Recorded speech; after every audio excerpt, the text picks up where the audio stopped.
اسلام یہ کہتا ہے اگر کوئی آدمی اگر ایک جانور کو بھی مار دے بغیر کسی جرم کے، مار دے، بلی کو مار دے، جانور کسی بھی بلی کو بغیر کسی عذر کے مار دے اور گھر میں باندھ دے، اس کو نہ کھلائے نہ پلائے اور بھوکے مار دے، تو اللہ کے نبی نے ایسے کو جہنمی بتایا ہے۔ آپ نے حدیثوں کے اندر سنا ہے کہ بنی اسرائیل میں سے ایک عورت نے ایک بلی کو باندھ دیا اور اس کو کھانا پینا کچھ نہیں دیا، وہ بلی کو باندھے رکھی یہاں تک کہ بلی مر گئی۔ آپ صلی اللہ علیہ وسلم نے فرمایا دخل النار، وہ لڑکی جہنم میں، وہ عورت جہنم کے اندر داخل ہو گئی۔ یعنی اللہ نے اس قصور کرنے کی وجہ سے اور یہ ظلم کرنے کی وجہ سے، ایک بلی کو سزا دینے کی وجہ سے جب اللہ جہنم دے سکتا ہے تو میرے پیارے ساتھیوں، اتنا بھیانک انجام کرنے والا اور شدھا جیسی بہن کو قتل کرنے والے کو اللہ تعالیٰ جہنم کے اندر نہیں ڈالے گا تو کہاں ڈالے گا؟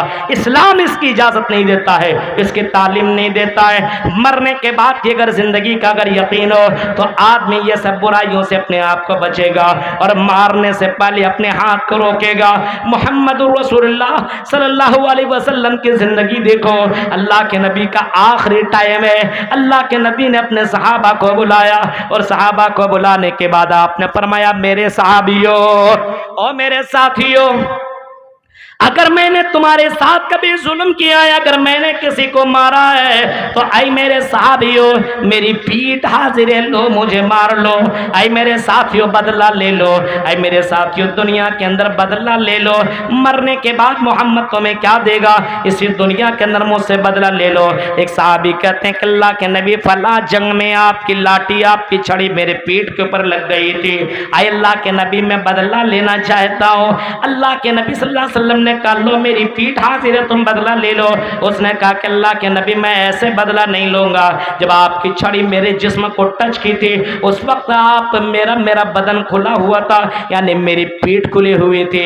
اللہ کے نبی نے اپنی پیٹھ کھول دی اور فرمایا لو بدلہ لے لو۔ وہ صحابی پیچھے سے آیا اور آپ کو اپنے گلے سے لگا لیا اور لگاتے رکھا اور آپ نے کہا، اس صحابی نے کہا فدا کا بی و امی، میرے ماں باپ آپ کے اوپر فدا ہوں۔ اے اللہ کے نبی آپ سے کوئی بدلہ لے گا یہ کیسے ہو سکتا ہے؟ اللہ کے نبی آپ کا یہ مہر جو آپ کے اوپر لگا ہوا ہے اس کو میں چھومنے کی کوشش کر رہا تھا، میں کوئی بہانہ ڈھونڈ رہا تھا کہ اللہ کے نبی آپ کے جسم سے میرا جسم ٹچ ہو جائے۔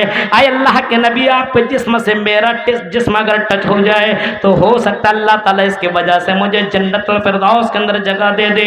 میرے پیارے ساتھیوں غور کرو، تصور کرو، یہاں ہمیں اس بات کے اوپر دھیان دینا چاہیے کہ اللہ کے نبی صلی اللہ علیہ وسلم یہ بھی اعلان کر رہے ہیں اگر میں نے کسی کے اوپر ظلم کر لیا تو دنیا ہی کے اندر بدلہ لے لو، مرنے کے بعد قیامت کے دن ہم سے بدلہ کی امید نہ رکھنا، وہاں پہ میرے پاس پتہ نہیں کیا معاملہ ہوگا۔ اسی وجہ سے اللہ کے نبی صلی اللہ علیہ وسلم اپنے زندگی میں دعا مانگا کرتے تھے، اللہم حاسبنی حسابا یسیرا، اے اللہ قیامت کے دن میرا حساب آسان کرنا۔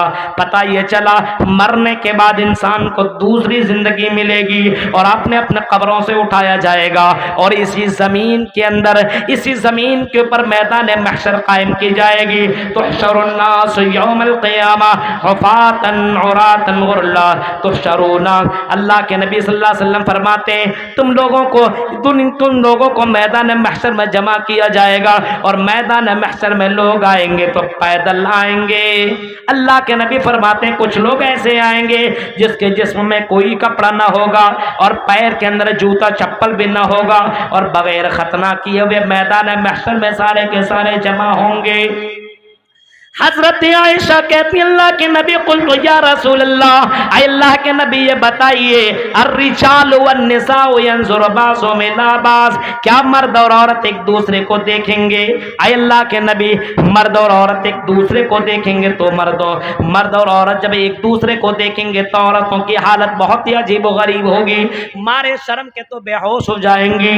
اللہ کے نبی نے فرمایا عائشہ ایسی بات نہیں ہے، الامر اشد من ان ينظر بعض बाजों में लाबाज। आई मेरी बीवी आयशा, तुम्हें मालूम नहीं है कयामत का वो मंजर बड़ा ही डेंजर वाला मंजर होगा, मैदान महशर का वो मंजर होगा, इतना खतरनाक होगा कि सामने लड़की होगी, नंगी लड़की होगी, जवान लड़की होगी, लेकिन आई मेरी बीवी किसी के पास इतनी जुर्रत न होगी, मंजर इतना डेंजर होगा कि कोई आदमी किसी लड़की के ऊपर देखने के बारे में सोच भी नहीं सकता है, कोई औरत किसी लड़के की तरफ देखने की जुर्रत ही कहाँ करे, इतना डेंजर मामला होगा।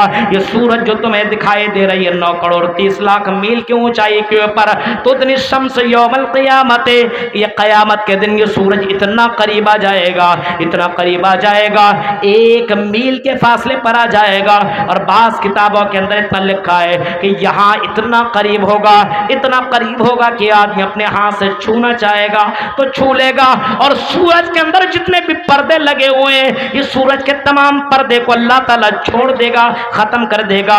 उस वक्त सूरज की गर्मी इतनी जबरदस्त होगी, वइज़ा शम्सु कुव्विरत, और सूरज की गर्मी की वजह से वइज़ल बिहार फुज्जिरत, सूरज की गर्मी की वजह से इतनी गर्मी होगी कि समंदर के अंदर आग लग जाएगी। जरा तसव्वुर करो मेरे भाइयों, गर्मी की शिद्दत की वजह से जब समंदरों के अंदर जब आग लग सकती है तो मेरे भाइयों इंसान का आलम क्या होगा। न जिस्म के अंदर कोई कपड़ा, न उसके पैर के अंदर कोई चप्पल, कोई जूता होगा, न मेरे भाइयों कोई साया होगा। तो इंसान सोच सकता है इस गर्मी का मुकाबला उस मैदान महशर में कैसे करेगा। गौर करो, अल्लाह के नबी सल्लल्लाहु अलैहि वसल्लम से पूछा गया, अल्लाह के नबी सल्लल्लाहु अलैहि वसल्लम बताइए इंसान की हालत क्या होगी, इंसान किस पोजीशन में होगा। आपने फरमाया ऐसे मौके पे इंसान की हालत ये होगी, इंसान की जबान ऐसी निकली रहेगी जैसे जून और जुलाई के महीने में आपने कुत्ते को देखा है कि पानी की वजह से जबान कैसे बाहर निकाले रहता है, पानी पानी के लिए आदमी तरसेगा। सोचिए जरा मेरे भाइयों, तसव्वुर कीजिए ये मैदान महशर का ये हाल है। आपसे पूछा गया अल्लाह के नबी सल्लल्लाहु अलैहि वसल्लम ये बताइए उस मैदान महशर में उस सूरज से गर्मी से बचने के लिए क्या कोई साया भी होगा। अल्लाह के नबी ने फरमाया हाँ, एक साया ऐसा होगा जिसको अल्लाह तबारक व तआला खास खास बंदों को अता करेगा, खास खास बंदों को देगा, खास खास अपने बंदों को और भक्तों को अल्लाह ताला अता करेगा। अल्लाह के नबी से पूछा गया अल्लाह के नबी ये कौन लोग होंगे। आपने फरमाया ये 7 किस्म के लोग होंगे जिसको अल्लाह ताला ये साया नसीब करेगा। गौर करो मेरे भाइयों, उसी मैदान महशर के अंदर अल्लाह ताला लोगों को जमा करेगा। हाँ, सारे के सारे लोग जमा होंगे, ये मुतकब्बिरीन लोग भी जमा होंगे, ये तकब्बुर करने वाले, ये घमंड करने वाले लोग भी जमा होंगे। लेकिन अल्लाह तबारक व तआला युहशरुन्ना, क़यामत के दिन मुतकब्बिरीन फी सुवरि ज़र्रे, इन लोगों को चोटियां बना करके अल्लाह ताला क़यामत के दिन को जिंदा करेगा और जमा करेगा।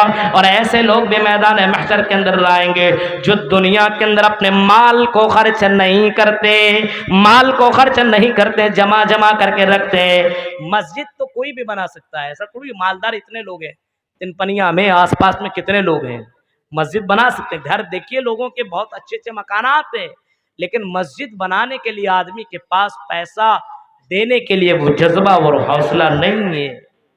500, 100, 1000 दे दिया तो मौलवी साहब ने इतनी दुआएं दी, जन्नत पहुंचा दिया 1000 में।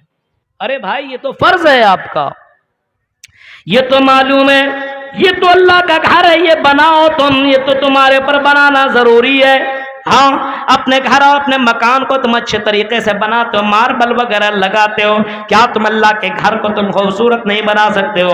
मन बना लिल्लाहि मस्जिदन बनल्लाहु लहु बैतन फिल जन्ना, जिसने अल्लाह के लिए घर बनाया तो अल्लाह ताला उसके लिए जन्नत में घर बनाएगा। ये हदीसें मौजूद है, मुहम्मदुर रसूलुल्लाह ने मस्जिद बनाने वालों के लिए जन्नत की बशारत सुनाई है। मेरे प्यारे साथियों जरा सोचिए, गौर कीजिए और अपने अपने अपने अपने गिरबान ईमान को झांकिए। मस्जिद बनाने के लिए 2-2 रुपये 5-5 रुपये का चंदा हम और आप करते हैं, लेकिन मेरे भाइयों गौर करो, जरा सोचो, मस्जिद हम बना नहीं पा रहे हैं। आज हमारा ईमान कितना कमजोर है। हमने अपने मालों से मोहब्बत की, हमने अपने जमीनों जायदाद से मोहब्बत की, हमने अपने बिल्डिंगों से मोहब्बत की है। हम अल्लाह के घर को बनाने के लिए हम अपना पैसा कुर्बान करने के लिए तैयार नहीं है।